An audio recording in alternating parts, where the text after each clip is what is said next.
está com o texto aberto de hoje, vou pedir que você acompanhe aí, ao passo que eu leio esta noite, 2 Coríntios, capítulo 1, versículo 3 ao 6, diz assim: Bendito seja o Deus e Pai de nosso Senhor Jesus Cristo, o Pai das misericórdias, e de Deus de toda a consolação, que nos consola em toda nossa tribulação, para que também possamos consolar o que estiverem em alguma tribulação, com a consolação que nós mesmos somos consolados por Deus. Porque como as aflições de Cristo são abundantes em nós, assim também é abundante a nossa consolação por meio de Cristo. Mas, se somos atribulados, é para a vossa consolação e salvação. Ou se somos consolados, para a vossa consolação e salvação é, a qual se opera suportando com paciência as mesmas aflições que nós também padecemos. E vamos orar. Senhor meu Deus, abençoe a leitura da Tua palavra, abençoe agora esse tempo que nós nos reunimos como igreja, ao redor da pregação, a Tua palavra, que é santa, perfeita, eterna, poderosa. Pedimos ao Pai que ela venha agora nos ensinar, venha nos levar a toda a verdade, pelo Teu Espírito Santo, que inspirou homens a escrevê-las sob o Teu comando. Abençoe nosso tempo junto, me dê poder para falar esta noite com clareza. Eu te peço em nome de Jesus. Amém. E hoje eu quero falar sobre algo bastante contextualizado, bastante contemporâneo com os dias que estamos passando. Hoje eu quero falar sobre consolação. E consolação é um dos grandes temas que nós temos na Bíblia. É um dos grandes temas que é abordado, que é tratado, e é muito importante que a gente entenda. Só nesses 3 versículos, 3, 4 versículos que nós lemos, nós vamos ver a palavra consolação ou uma variação de consolação. Tá? Consolado, consolação, consolar. Nesses 4 versículos, alguma variação dessa palavra consolação ocorre nada menos que 8 vezes. E alguma variação da palavra aflição, padecer, tribulação, ou seja, palavras ligadas com sofrer alguma coisa, uma tribulação, uma aflição, um teste, alguma coisa. Nesses 4 versículos, nós temos 6 ocorrências de uma dessas palavras. Então, em um pequeno trecho, nós podemos saber que Deus está tratando aí de consolação, está tratando também de tribulação, e aflição, e padecer, esse tipo de coisa. Então, consolação e tribulação. Nós estamos passando por um episódio de tribulação. Essa tribulação tem sido exacerbada por outras tribulações que são periféricas a essa tribulação. Nós temos a questão da doença, mas, francamente, cá entre nós, a minha opinião, o menor dos nossos problemas, o menor das nossas aflições é a doença em si. Tá? O que está acontecendo são que outras tribulações periféricas têm surgido de uma forma ou de outra, por um motivo ou outro, e são essas outras tribulações que estão causando um momento muito difícil para uma grande parte da população do mundo. Tá? Não é todo mundo, mas uma grande parte do mundo está passando por isso. Tá? E nós precisamos, então, saber como lidar com essa situação. Eu já disse isso antes, vou repetir, essa não vai ser a última vez que nós vamos ter esse tipo de coisa. Existem conversas dizendo que isso pode durar anos e anos e anos e anos. Entenda, existem pessoas que são interessadas que isso dure anos e anos e anos e anos. Tá? Mas, enfim, então nós temos uma situação de tribulação, nós temos uma situação que estamos padecendo, estamos sofrendo, estamos passando por uma situação complicada e nós precisamos ter forças para encarar os problemas, encarar os desafios, encarar as dificuldades. Porque, convenhamos, essa não é a primeira dificuldade que o mundo enfrenta, não é a primeira dificuldade que você e eu enfrentamos, ou que a igreja enfrenta. Então, nós temos que entender que isso já aconteceu antes, talvez não exatamente assim, mas algo parecido, e que não vai ser a última vez que isso vai acontecer. Infelizmente, eu gostaria de dizer que não, mas a verdade é essa. Então, nós precisamos ter forças, e nós nunca teremos forças de nós mesmos. Nós nunca conseguiremos forças de nós mesmos, não o bastante.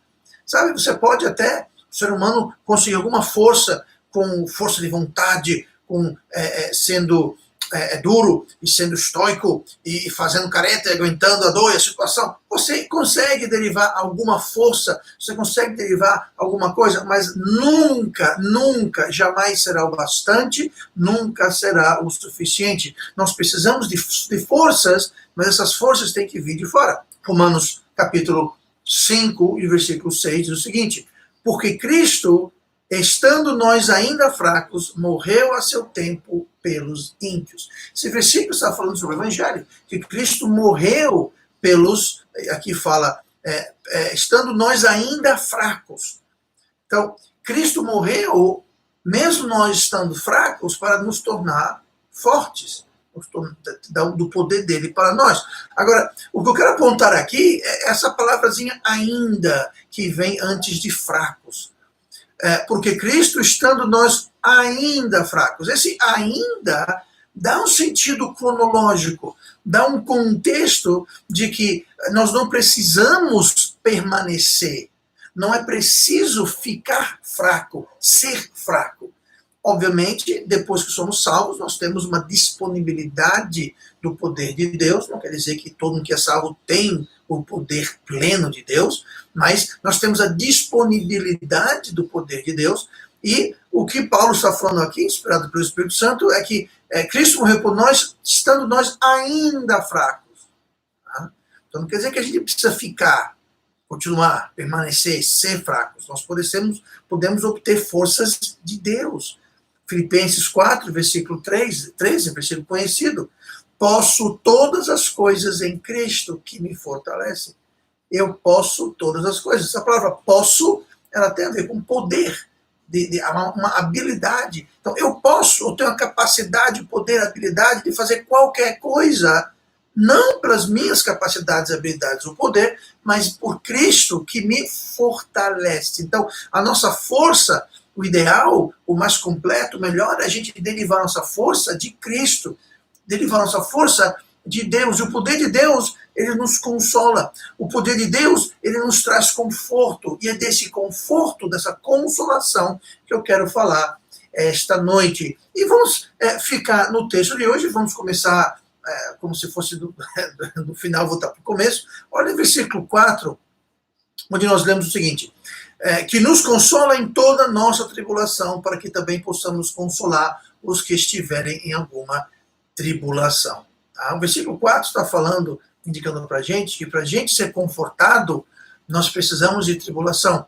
Para nós sermos confortados, consolados, nós temos que ter desconsolos. Para sermos confortados, é preciso que haja desconforto. Sem doença não há cura. Tá? Você quer ser curado? Ah, pastor, eu quero ser curado. Que maravilha, mas você tem alguma doença? Não, não tem. Então, você não pode ser curado, você tem que ter a doença. Tem que haver a desconsolação, o desconforto, tem que ter a tribulação. Não é isso que ele fala aqui? Que nos consola em toda a nossa tribulação. Então, para ter consolo, tem que haver tribulação. Você não pode ter um sem que haja o outro. É como o velho dilema, né? Todo mundo quer ver Jesus. Quer ver Jesus. Ah, pastor, eu quero ver Jesus. Se eu puder ver o rosto de Cristo, eu quero ver Jesus. Todo mundo quer ver Jesus, agora ninguém quer morrer. Todo mundo quer ver Jesus, mas ninguém quer morrer. Então, muitas pessoas querem conforto, querem consolação, mas nós temos que entender que o conforto, a consolação só é dada quando nós estamos numa situação em que precisamos desse consolo, uma situação em que haja. Então, para que haja esse consolo, precisamos de uma situação de aflição. E é assim, na vida, se você analisar os personagens bíblicos, você vai ver que toda vez que Deus traz consolação, é em momentos de dificuldade, obviamente. E Deus sempre supre onde há uma necessidade. Seja doença, seja fome, seja morte, seja medo, seja pecado, mas Deus supre quando há uma necessidade, quando há uma precisão. Agora, ninguém quer fome, doença, ninguém quer essas coisas, mas é só através dessas coisas que nós vamos experimentar a consolação de Deus. E por isso que uma pessoa que passa por uma grande tribulação, alguém que passa por uma grande provação, e ele sai consolado, ele sai fortificado, ele sai vitorioso, aquela pessoa tem algo que alguém que nunca passou por tal situação vai ter. Ela vai ter um grau de fé, um grau de confiança, porque teve um grande grau de consolo. Ah, pastor, eu quero isso. Quer isso mesmo? Então você tem que estar disposto a passar pela tribulação, a passar pela necessidade. Eu já tive uma situação, não é muito comum, graças a Deus, mas houve uma situação na minha vida, quando vocês conhecem, quando a gente morava na Espanha, e devido a uma série de coisas, a gente literalmente estava sentando, comendo a única comida que a gente estava no apartamento. Não tinha mais nada, a geladeira estava vazia, os armários estavam vazios, a carteira estava vazia, estava tudo vazio. A gente estava comendo a nossa última refeição. Não é bom saber isso. Não chegamos a passar fome, mas a gente sabia que a partir do dia seguinte ia começar a passar fome. Estávamos num país estranho, um lugar estranho, não tinha muitos conhecidos, e aconteceu. Então, quando alguém passa por uma grande tribulação e ela tem essa grande consolação, ela tem algo, mas há um preço. O preço da consolação é a tribulação. E a tribulação nos acorda e nos chama a atenção. Rapidinho. Rapidinho. Diz o ditado que Deus, na bonança, a voz de Deus é longe, baixinha. Mas quando estamos na tribulação, a voz de Deus é alta, nos chama, nos convoca. E um exemplo de um ditado, não sei se você conhece ele, mas é o seguinte, diz assim um ditado, bom, em inglês, eu vou falar em português, mas é assim: não existem ateus nas trincheiras. Nas trincheiras está falando sobre a guerra, onde, especialmente a Primeira Guerra, quando os soldados ficavam entrenchados e ficavam jogando bombas e atirando e lutando, era uma existência terrível. Muitos morriam não da guerra, da luta, mas doença e fome e uma série de coisas. Dormiam e moravam na lama, na umidade, no frio. E havia pulga, e havia rato, era uma coisa terrível, fora a guerra, fora a matança, fora as bombas, o bombardeio constante, pessoas atirando. Mas o ditado vem daí, fala, não há ateus nas trincheiras, porque nas trincheiras, quando você está sendo atribulado, quando a coisa pega, rapidinho a gente começa a orar a Deus, rapidinho a pessoa começa a voltar a Deus e crer em Deus e clamar a Deus e pedir a proteção de Deus, porque quando nós estamos atribulados, é então que a gente somos chamados e convocados e impelidos a buscar Deus, buscar as forças em Deus, buscar a oração de Deus. Se a sua vida de oração é uma vida de oração que vive de pulo em pulo, de problema em problema, porque você tem um problema, você corre para Deus. Resolveu o problema? Tchau, Deus. Teve uma situação, você corre para Deus. Resolveu a situação, você volta. Se a sua vida de oração, esse vai e vem, você está pedindo para Deus trazer tribulação na sua vida, porque a única forma que Deus tem comunhão com você, a única forma que Deus tem de você buscá-lo e desfrutar da sua presença, e você na presença dele, é quando ele permite problemas na sua vida. É quando ele permite situações que ele sabe que vai levar você a buscá-lo. Então, não force Deus a fazer isso. Não se coloque nessa situação. Tá? Você sabe o que são obras de pânico? Esse termo não é bíblico, é o que eu inventei. Obras de pânico são aquelas coisas boas, que nós fazemos quando estamos em uma situação, quando a coisa está complicada demais. Aí nós começamos a ser fiéis no culto. Nós começamos a ler nossa Bíblia, nós oramos, nós dizimamos, nós ofertamos, nós damos para a promessa de fé, a gente sai para evangelizar, sai para visitar, a gente vira um exemplar. O pastor estiver comovido e começa a chorar, até que se resolva o seu problema. Resolveu o seu problema, passou o pânico, você reverte aos mesmos. Não estou dizendo que você faz isso. Existem pessoas que agem assim, tá? Claro, nenhum de nós, mas então a pessoa tem a obra de pânico. Quando está o pânico, ela corre para Deus e é um crente exemplar, uma pilastra de verdade, tá? Uma coisa exemplar. Agora, quando passa, eu digo para você, muito mais crentes se afastam de Deus na bonança do que na dificuldade. Eu digo mais, dificilmente um crente se afasta de Deus na dificuldade. É na bonança, é quando tá tudo, as contas estão em dia, tá todo mundo... É aí que vem o perigo, aí que vem o problema. Tá? Você está empregado, o salário está vindo, está ganhando bem, está com as contas em dia, está tudo com saúde, está tudo bem. É aí que é o problema. Porque nessa situação nós não precisamos da consolação de Deus, não precisamos do conforto de Deus, nós achamos que não precisamos a força e o poder de Deus e a gente relaxa. E nessa que a gente relaxa, a gente afunda. Nós nos desviamos, nos afastamos e aí o problema vem. A consequência daquele afastamento, a consequência daquele esfriamento vai nos afastar de Deus, obviamente, e vai causar com que venham, os problemas voltem. Aí volta o pânico. Aí rapidamente você faz o quê? Claro, não você. Aí a pessoa que tem as obras de pânico faz o quê? Reverte e volta a Deus. Então a pessoa que, assim, é um ioiô, ela vai, ela vem, e ela só vai para Deus o problema. Resolveu? Vai-se embora. Tá? Então, estava falando essa semana com um pastor nos Estados Unidos, estávamos conversando, e ele falou algo interessante. Vocês todos sabem que nos anos 30, 1930, etc., naquela época, houve o que é conhecido como a Grande Depressão, onde na Europa, especialmente nos Estados Unidos, houve grande pobreza, desemprego, muitas falências, pessoas cometiam suicídio, foi uma coisa terrível. Mas esse pastor comentou comigo algo interessante, ele falou assim, olha, alguém comentou com ele, ele comentou comigo, eu estou comentando com você, tá? Isso se chama fofoca de crente, tá? Mas vai passando uma coisa para outra. Não é fofoca porque não fala mal de ninguém, mas voltando ao exemplo. Ele falou assim que durante a Grande Depressão, quando havia pobreza, dificuldade, desemprego, o interessante é que as ofertas nas igrejas aumentaram. As igrejas, financiamento, não passaram por muita necessidade, que foi bom, que puderam ajudar muita gente, ajudar com alimentação, com necessidades.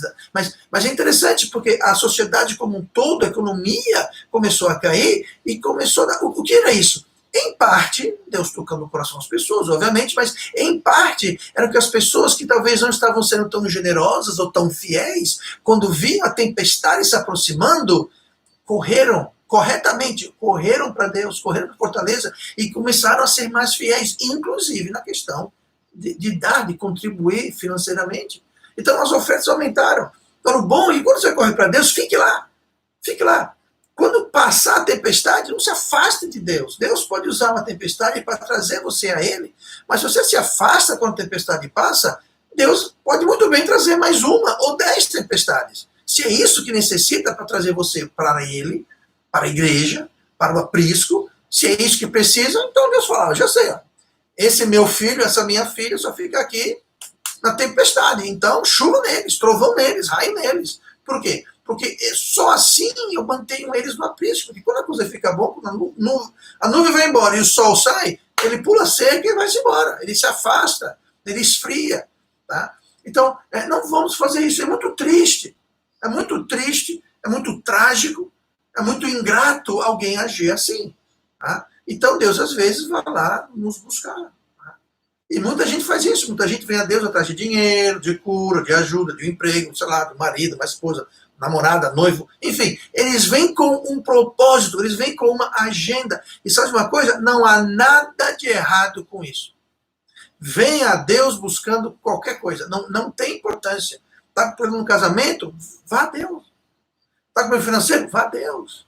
Está com problema na família, com os filhos? Vá a Deus. Está com saúde? Vá a Deus. Não tem nenhum problema. O problema é quando, uma vez que foi tratado aquele problema, tchau, aí é um problema.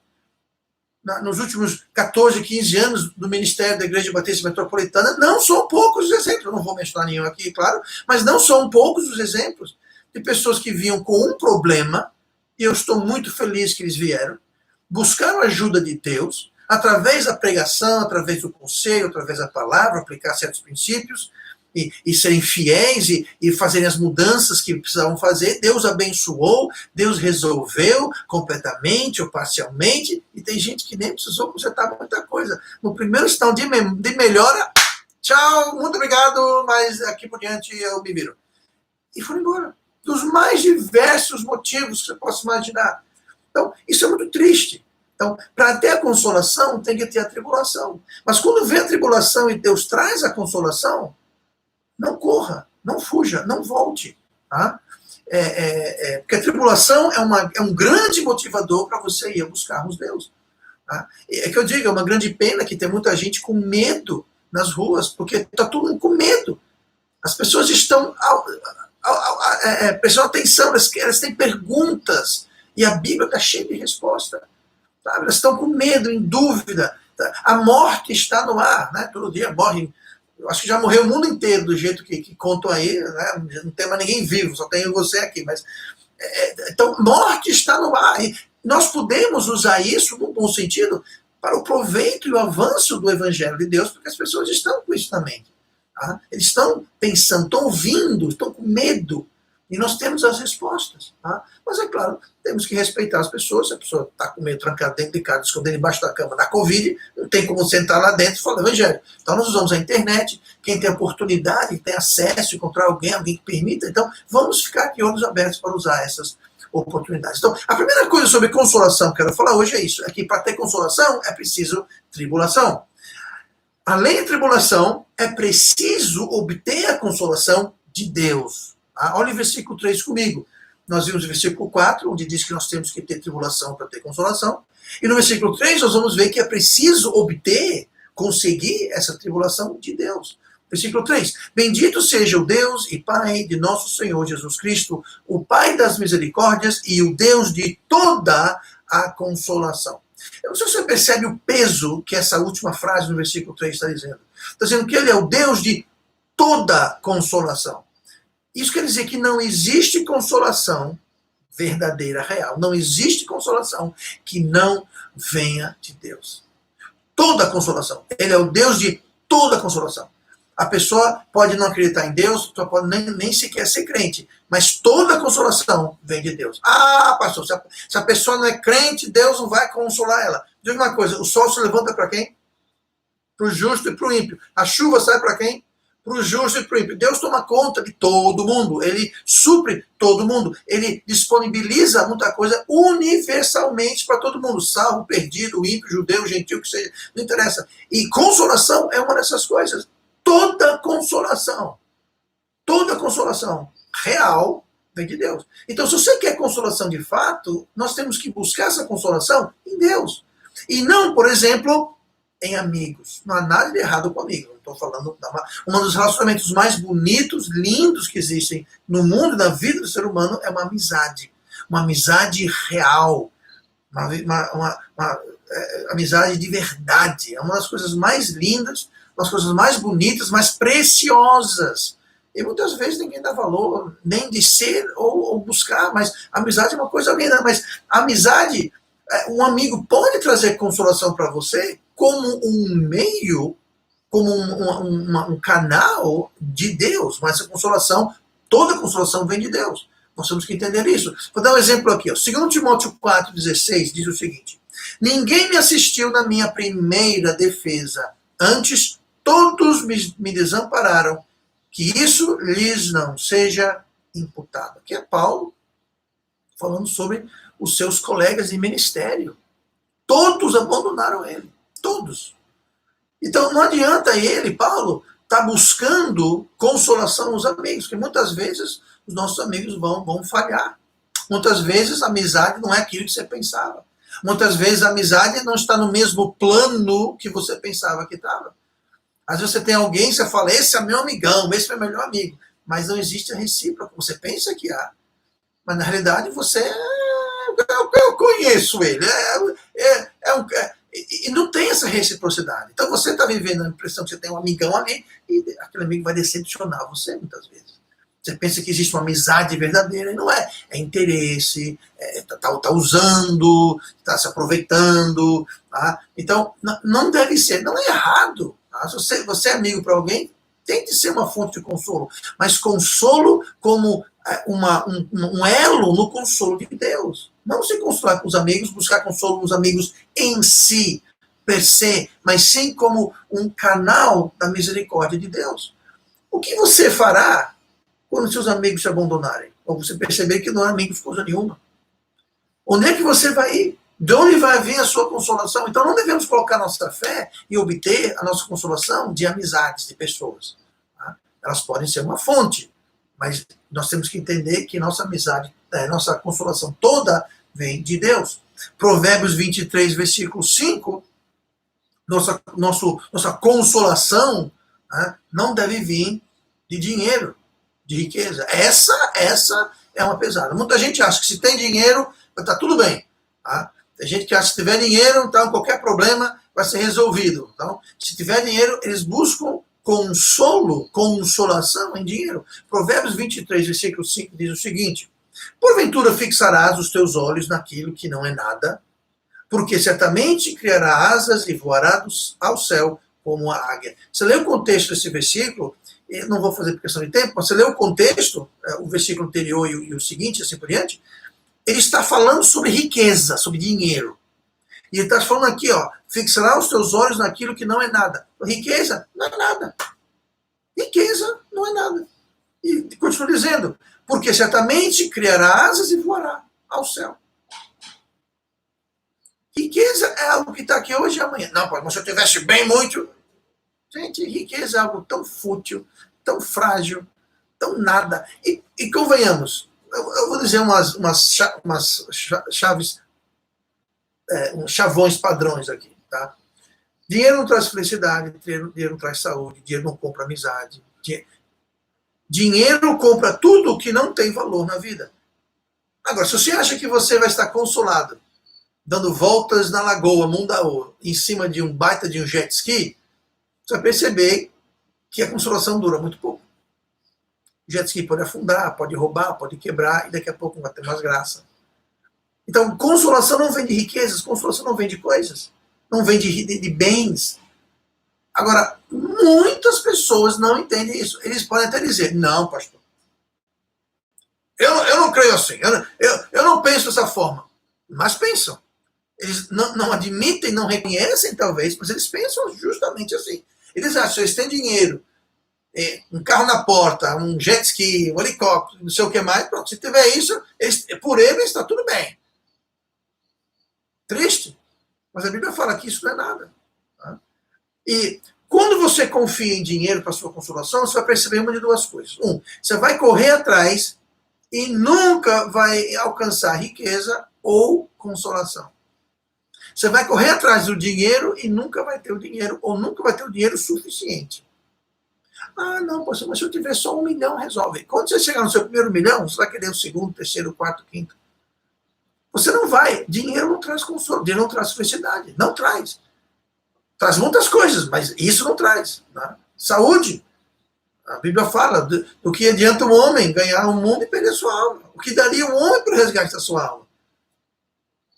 O que interessa, você não compra com dinheiro. As coisas realmente de valor na vida não se compra com dinheiro. Não se compra com dinheiro. Ou senão você vai perceber que riqueza, dinheiro, é tudo uma ilusão.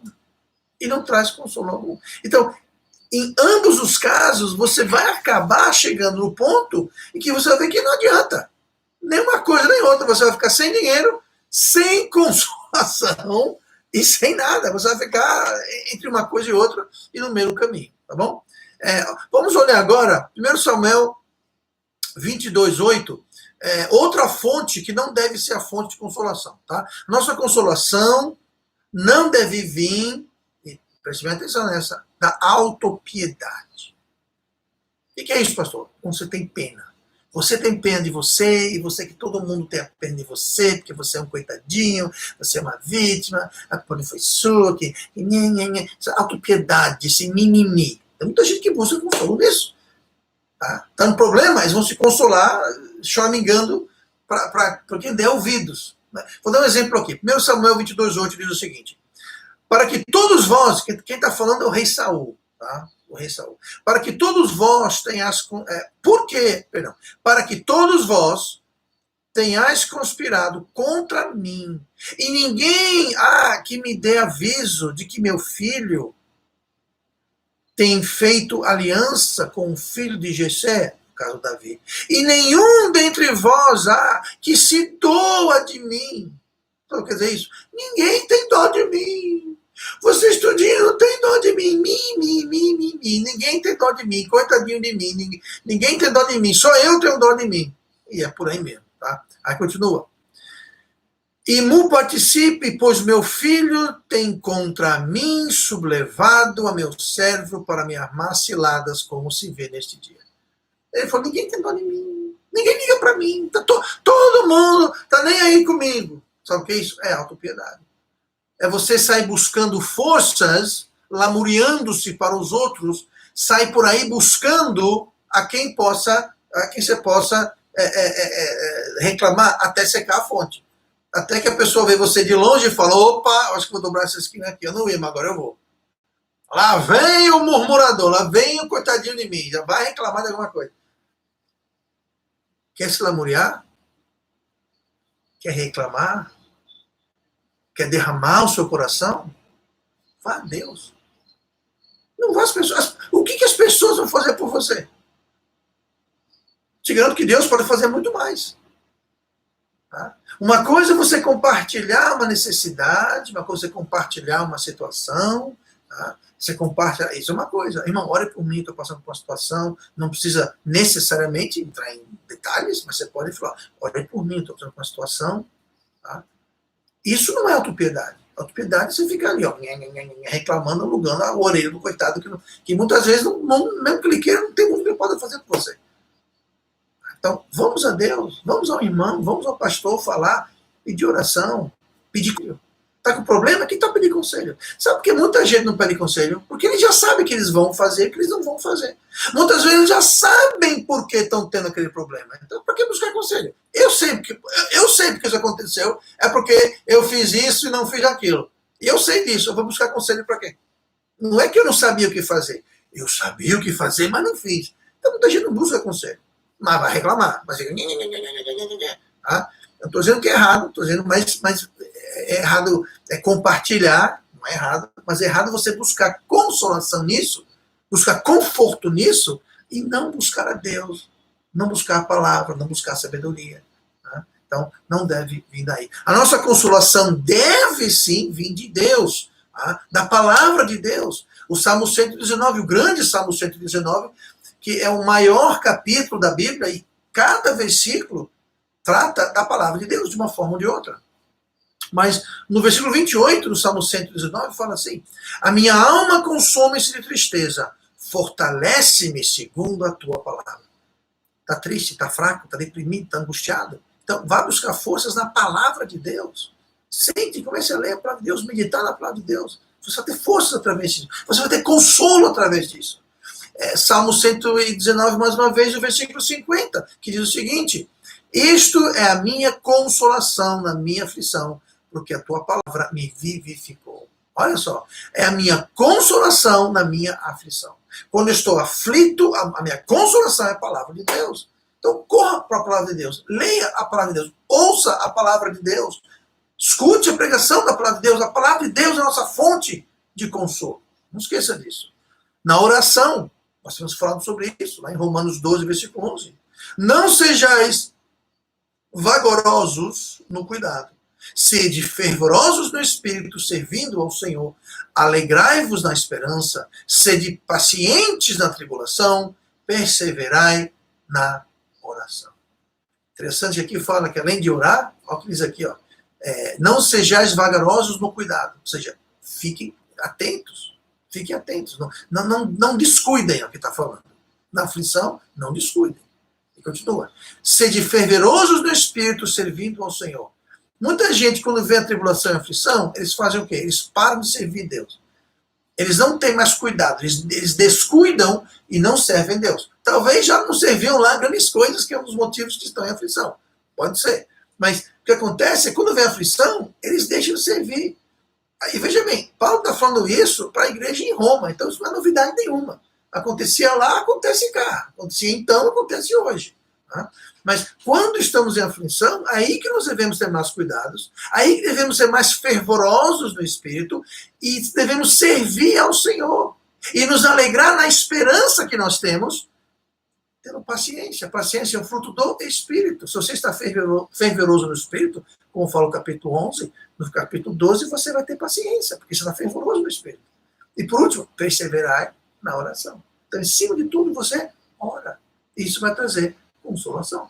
Bom, olha comigo o versículo 4 do texto que estamos lendo, lá em 2 Coríntios capítulo 1. A gente viu o versículo 4, 3, vamos voltar para o 4 agora. E esse 4 é muito importante. Porque, na realidade, é o segredo para não só a consolação, mas para muita coisa no plano de Deus, muita coisa em como Deus trabalha, como Ele opera, como Deus abençoa. Tá? Então, nós temos visto que é preciso ter tribulação para ter consolo, é preciso obtê-la de Deus, mas ninguém mais nada, mas de Deus, e também é preciso compartilhar ao sermos consolados. Ao sermos consolados, precisamos compartilhar a consolação. Versículo 4. Que nos consola em toda a nossa tribulação. Para quê? Ou seja, qual a função de eu ser consolado? Qual o motivo de eu ser consolado? Para que eu sou consolado? Vai dizer aqui. Que nos consola em toda a nossa tribulação, para que também possamos consolar o que estiverem em alguma tribulação. Então, Deus nos consola para que nós possamos consolar. Como eu disse, isso vale para qualquer bênção. Deus nos abençoa para que possamos abençoar. Deus nos dá dons espirituais para que possamos contribuir na obra de Deus, de alguma forma, com alguma habilidade. Mas Deus nos abençoa para que a gente possa abençoar. Deus nos consola para que possamos consolar. Deus nos supre para que possamos suprir. Então, toda bênção que Deus dá para a gente não é só para ficar com a gente. Qualquer bênção, qualquer habilidade que você tenha que possa servir para ser bênção de uma outra pessoa. Especialmente alguém na igreja, alguém no seu contato direto. Pastor, o que eu posso fazer sobre os índios, sobre os pigmeus lá na África? Cara, esquece os pigmeus na África. Tem um vizinho aqui, teu irmão aqui. Pense nele primeiro. Vamos ajudar os pigmeus, mas vamos ajudar o vizinho aqui, o irmãozinho na igreja. Não, eu quero ajudar os canibais da Papua Nova Guiné. Vamos ajudar lá, porque então ajudar as pessoas aqui também. Tá? Então, Deus nos abençoa para que a gente possa abençoar. Deus nos dá para que a gente possa compartilhar. Deus nos equipa para que possamos ministrar e servir. Deus nos consola para que também possamos consolar os que estiverem em alguma tribulação. Infelizmente, a maioria é assim. Deus me console, me console, me console. Mas tem um irmãozinho do lado precisando de consolação, passando por tribulação. E a gente fecha o olho, fecha o ouvido, tapa a boca, mão no bolso, e fala, eu consolo você, mas eu estou precisando de consolação. Aí você vê a sua tribulação, e você vê a tribulação do irmãozinho ali, não tem nem comparação. Agora, para você, a sua tribulação é enorme. E a enorme tribulação do irmão é pequenininha. Por quê? Porque não é no seu pé. A pimenta não é no seu olho. A tribulação não é nas suas costas. Então nós temos que consolar, temos que compadecer, temos que ter misericórdia, temos que ter compaixão. E consolar ao sermos consolados. Nossa consolação, como toda bênção na vida cristã, é para ser repartida e distribuída. Tá? Não seja um que só quer tomar. Deus não é generoso para que a gente seja mesquinho. Tá? Com maior tribulação, Deus dá maior consolação. Não é fantástico? Isso a gente vê no versículo 4. A gente leu, no 5, a gente leu 4, né? De 1 Coríntios 1, 4. Olha 1 Coríntios, 2 Coríntios. Tá? 2 Coríntios, 2 Coríntios, versículo 1 e o capítulo 1 e versículo 5, onde fala aqui, com maior tribulação, maior consolo.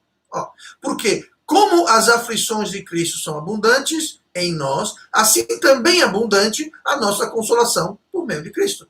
E aqui é fantástico, esse versículo é fantástico. Olha o que ele está falando aqui. Ele fala, porque como as aflições são abundantes em Cristo. O que quer dizer isso em Cristo? São tribulações e aflições que nós passamos muitas vezes devido à nossa fé e posição em Cristo. E quando elas abundam, e tem muitas delas, né? Porque como as aflições de Cristo são abundantes, em nós, assim também abundante em a nossa consolação. Se a aflição é grande, igualmente abundante vai ser a consolação. Quanto maior a aflição, maior a consolação. Nunca vai ter uma aflição maior da capacidade de Deus ter que nos consolar. Então, venha o que vier. Pode vir Covid, pode vir terremoto, pode vir enchente, fome, tormenta, dor, espada, nudez, fome, perseguição, o que seja. Quanto maior for a aflição, mais abundante ainda vai ser a consolação. Tá? Então Deus é generoso. Ele fala, seja o tamanho da aflição, eu vou dar uma consolação para superar essa situação que está passando. Deus é tão generoso conosco. Deus é tão generoso. Aí eu pergunto, por que nós não podemos ser generosos? Porque nós não podemos chegar ao irmão e tentar consolá-lo. Mas, pastor, você falou que o consolo tem que vir de Deus. Eu mantenho. Mas aquilo que Deus lhe deu, e você é a fonte do consolo através do que Deus deu. Por exemplo, você tem condições materiais de ajudar o irmão em necessidade? Ajude. Quem te deu aquela situação, aquela condição material para você? Fui eu. Cuidado. Cuidado. Deus deu para você. Entenda, não estou dizendo aqui para você vender tudo que você tem e distribuir para o povo da igreja. Não é isso que eu estou falando. E Deus não está pedindo isso de você. O que eu estou falando é compartilhar. Lembra que foi na Grande Depressão que aconteceu? Que as pessoas estavam em crise, depressão, aquela coisa toda, e as igrejas estavam recolhendo mais ofertas, as pessoas estão sendo mais fiéis. Bom, é um exemplo que eu estou falando. E aquilo foi uma consolação para muita gente. Então, se Deus é generoso conosco, vamos ser generosos com as pessoas.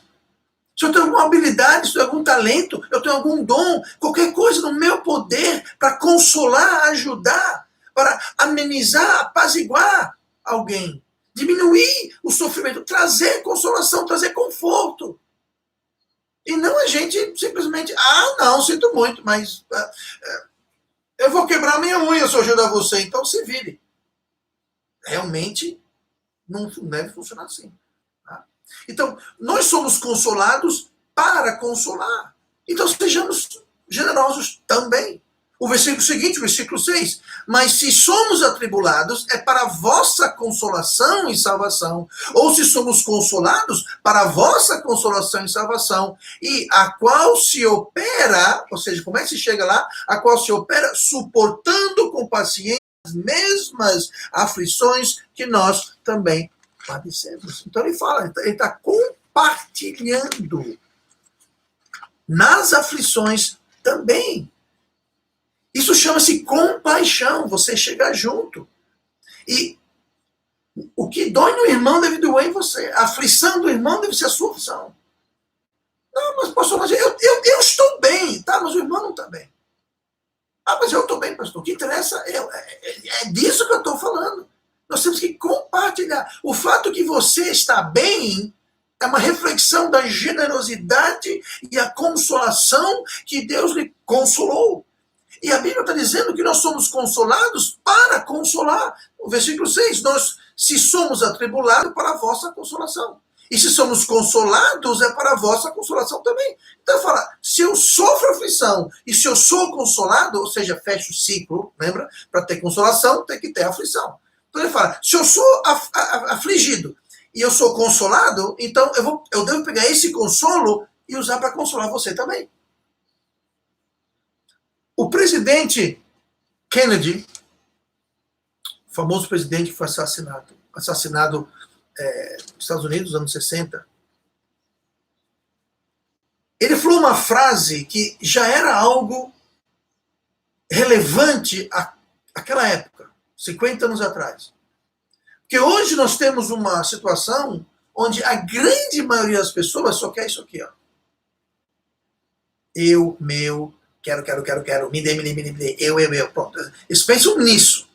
Tá? Qualquer coisa fora disso, morreu o interesse, não quero saber. Mas ele falou uma frase, e é famosa, talvez você já ouviu isso antes, não ouviu? Vale a pena ouvir, anotar. Mas ele falou o seguinte, não pergunte ao seu país o que ele pode fazer por você, mas o que você pode fazer pelo seu país. Muito profundo isso. Porque não se constrói nada se está todo mundo assim, ó. Todo mundo quer ser consolado, mas ninguém quer consolar. Sabe qual vai ser o resultado? Não vai ter consolação para ninguém. Ninguém. Ninguém. Todo mundo quer ser abençoado, mas ninguém quer ser uma bênção para ninguém. Gente, você não constrói nada assim. O mundo criou uma geração que são de tomadores. Muita gente quer emprego, mas são poucos que querem produzir. Não, quero ir lá, cumprir meu horário e ir embora. O que eu faço entre eu chegar e sair, isso não interessa. Não deveria. Você deveria estar interessado em produzir alguma coisa. Ah, para o meu patrão. É o patrão que paga o seu salário. Gente, eu não quero trabalhar para ninguém, não tem problema, vai abrir sua empresa. Ainda estamos num país livre, não é verdade? Vai abrir sua empresa. Aí você vai contratar alguém e vai perceber que ninguém quer trabalhar, só querem que eu pague salário e eles se produzem ou não é importante. Aí você vai sentir na pele do que estamos falando aqui. Mas se todo mundo está querendo, e vale para o empresário que só quer usar e explorar e pagar o mínimo possível, também não vai dar certo, porque todo funcionário que produz e é capaz está em alta demanda. Aí você só trata o funcionário assim, sabe o que vai acontecer? Quando alguém paga melhor ou tem uma situação melhor, ele vai deixar você. Aí você vai pegar outra pessoa que talvez só quer ganhar, enfim. Ou seja, ninguém ganha quando está todo mundo pensando em receber. Quando o empresário está pensando em eu, ou o funcionário está pensando em eu, acabou. Ninguém ganha. Tá? Tem que todo mundo consolar, ajudar, ser uma bênção para todo mundo. Tá? E botaram essa ideia no Brasil, ao redor do mundo, de colocar todo mundo contra todo mundo. É empresário contra o funcionário, é o esposo contra a esposa, é pai contra os filhos, é assim, é todo mundo contra todo mundo. E todo mundo quer só isso daqui. Ó. Quando eu falo todo mundo, é claro, estou pintando com um pincel bem largo, claro que não é todo mundo, mas a tendência é essa, todo mundo querer assim, ó, querer isso. E ninguém quer fazer isso, ninguém quer levar, todo mundo está pensando neles. Não se constrói nada. Você não constrói uma nação assim, você não constrói uma igreja assim, você não constrói uma família assim, você não constrói um casamento assim. Anos atrás, eu falando com umas pessoas que estavam pensando em casar, e eu falei, uma coisa, o que você quer do casamento? Perguntei para individuar. A indivídua falou, eu quero alguém que faça isso, que faça aquilo, que seja assim, que blá blá blá. Eu falei, percebeu uma coisa? Você falou aí umas 10 coisas. Nenhuma delas é você fazendo isso com o seu futuro suposto marido. Tudo que você falou é isso aqui. Ó. Gente, casamento nenhum vai para frente se os dois cônjuges só pensam em não, as minhas necessidades, o que eu quero, o que eu... isso não é um casamento, isso é um desastre. Isso é uma bomba esperando para explodir. Então não se constrói nada. Né? Você vai para uma igreja, a pessoa chega lá, não, eu quero aqui para ser abençoado, eu não quero servir. Eu quero servir, eu quero cantar lá na frente, mas também é só isso. Eu só venho para o culto se escalar para cantar. Se não me escalar para cantar, não vou fazer nada. Se não me der a posição que eu quero, eu estou longe daqui. Gente, não se constrói nada. Não constrói igreja, você não constrói empresa, você não constrói nada. Tá? Fica a dica. Estamos falando sobre consolação. Se todo mundo só quer ser consolado, mas não quer consolar, adiante, tá, adote aí que eu assumo embaixo. Não vai para frente, vai ficar todo mundo desconsolado. Essa atitude não constrói nada, essa atitude só destrói. Tomadores, a pessoa só gosta de tomar, eles não constroem nada, eles só tomam dos que produzem. Só que os que produzem não querem simplesmente ser levados, subtraídos. E rapidinho, esse relacionamento, seja ele pessoal, empresarial, financeiro, acaba acabando. Tá? Mas fica aí a dica. Mas Deus quer que nós demos, compartilhemos. Lá em Atos 20, versículo 35, o apóstolo Paulo relata que Jesus ensinou a ele. E recordar as palavras do Senhor Jesus que disse, mais bem-aventurada a coisa é dar do que receber. A coisa mais abençoada não é receber. Todo mundo pensa, eu recebi, que bênção. Não, receber, ser abençoado é uma bênção, claro. Agora, a pessoa que é usado para levar a bênção, a pessoa que é usado para ser a bênção, é mais bem-aventurada a coisa é dar do que receber. É muito mais precioso, é muito mais valioso, é muito melhor você dar. Sabe, tem gente que não sabe o que é dar, o que é ser generoso com o tempo. Tá? Não estou falando sobre dinheiro, não. Também, mas não sobre tempo. Eu não tenho tempo para isso. Para começar, eu não tenho tempo para a igreja. Sabe o que é isso? Você não é generoso com o seu tempo. Por quê? Porque eu quero jogar bola, eu quero dormir, eu quero. Você não tem tempo para isso. Você não está sendo generoso com o seu tempo. Evangelizar, visitar, participar das reuniões. Eu não tenho tempo para isso, não. Eu tenho minhas coisas para fazer. Sabe o que é isso? É aquela atitude da geração. Me dê.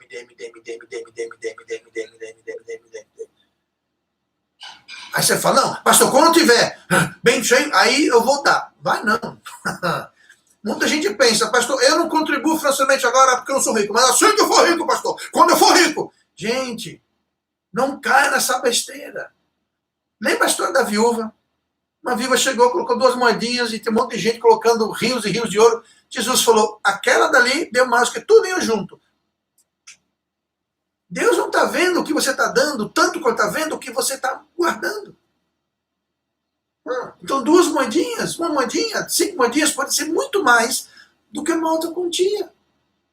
A gente só vê 0. Deus não vê o 0. Deus não vê o 0. Tá? Eu vou dar outro exemplo aqui. Tá?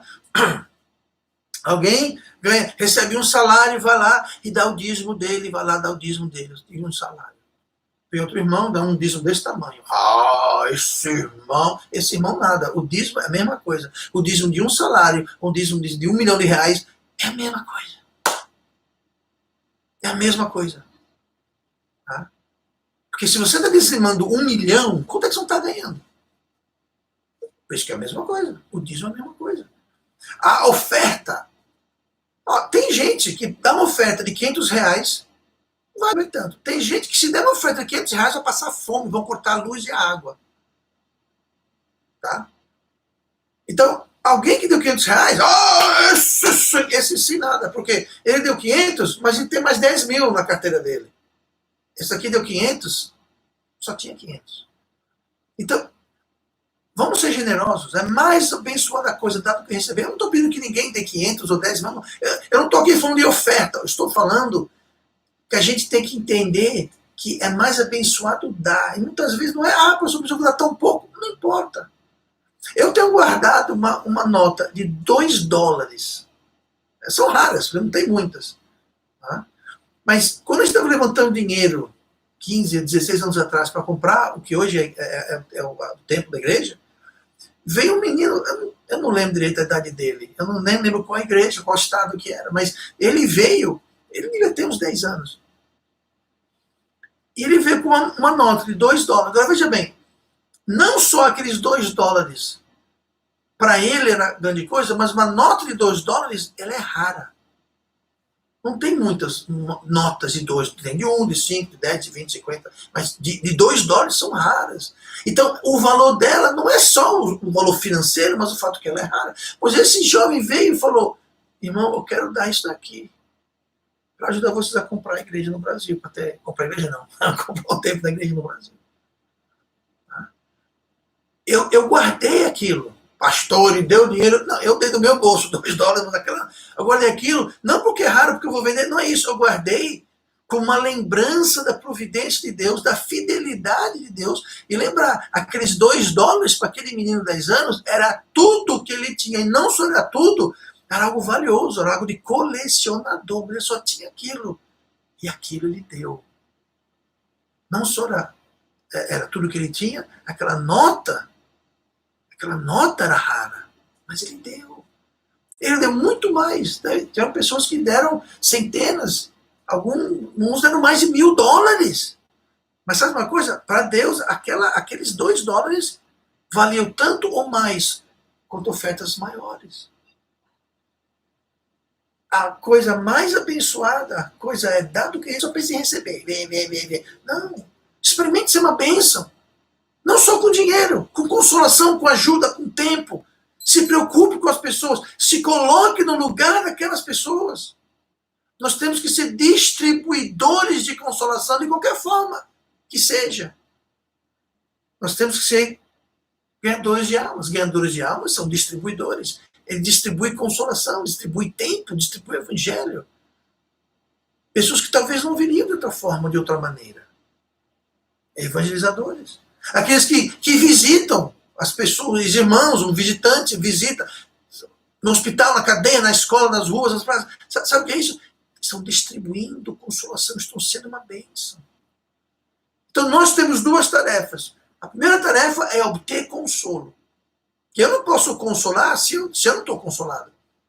E se eu não estou consolado, o problema é meu, porque quanto mais abundante a aflição, mais abundante a consolação. Então, se eu não tenho consolação, o problema não é de Deus. Deus fala, eu topo e excedo qualquer aflição com a minha consolação. Então, primeira coisa, vamos buscar consolação em Deus. Vamos encarar a tribulação como uma oportunidade de adquirir conforto, consolo, e vamos usar essa consolação que a gente obtém de Deus para consolar outras pessoas.